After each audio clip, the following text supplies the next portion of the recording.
Sa napakalawak na sanlibutan, may isang mensahe ang Diyos para sa iyo. Isang mensahe na maaaring magbago ng iyong buhay. Hindi ito simpleng inspirasyon. Ito ang pinakadakilang balita sa kasaysayan ng mundo. Ikaw ay iniibig ng Diyos. Ngunit kung totoo na iniibig tayo ng Diyos, bakit maraming puso ang sugatan?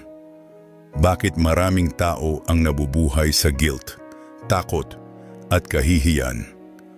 Ang sagot ng Biblia ay malinaw. Sapagkat ang lahat ay nagkasala at walang sinumang karapat-dapat sa paningin ng Diyos. Ang problema ng sangkatauhan ay hindi lamang kahirapan o problema sa buhay. Ang tunay na problema ay kasalanan. Ayon sa nasusulat, walang matuwid, wala kahit isa. Sa harap ng banal na Diyos, walang sinuman ang makapagsasabing siya ay ganap na matuwid. At ang hatol ng kasalanan ay mabigat, sapagkat kamatayan ang kabayaran ng kasalanan. Isipin mo ang isang hukuman. Ikaw ang nakatayo sa harap ng hukom. Ang ebidensya ay malinaw. Ang kasalanan ay totoo at ang hatol ay dapat na kamatayan. Ngunit sa mismong sandaling iyon, may isang taong tumayo sa iyong lugar.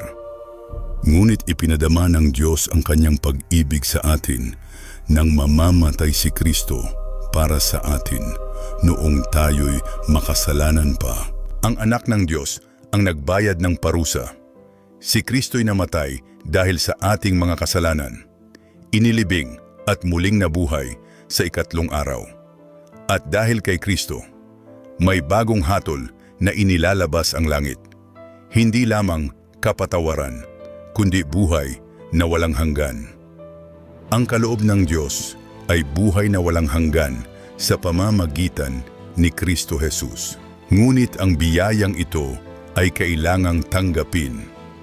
Ngunit ang lahat ng tumanggap at nananalig sa Kanya ay pinagkalooban niya ng karapatang maging anak ng Diyos. Si Jesus mismo ay nagsasabi, "Nakatayo ako sa labas ng pintuan at tumutuktok, Panginoong Jesus, inaamin ko na ako ay makasalanan. Hindi ko kayang iligtas ang aking sarili. Sumasampalataya ako na ikaw ay namatay para sa aking kasalanan. At muling nabuhay, tinatanggap kita ngayon bilang aking Panginoon at tagapagligtas. Patawarin mo ako. Baguhin mo ang aking puso at bigyan mo ako ng bagong buhay. Amen." Kung ang mensaheng ito ay nakausap ang iyong puso, isulat sa comments, "Sumasampalataya ako kay Kristo." I-like ang video na ito upang mas maraming tao ang makarinig ng mensahe ng pag-asa. I-share ito sa iyong pamilya at mga kaibigan dahil maaaring ito ang mensaheng kailangan nilang marinig ngayon. At huwag kalimutang mag-subscribe sa channel na ito para sa mas marami pang hatol ng pag-asa na magdadala sa iyo sa katotohanan ng Ebanghelyo. Sama-sama nating ipalaganap ang Ebanghelyo ng pag-asa.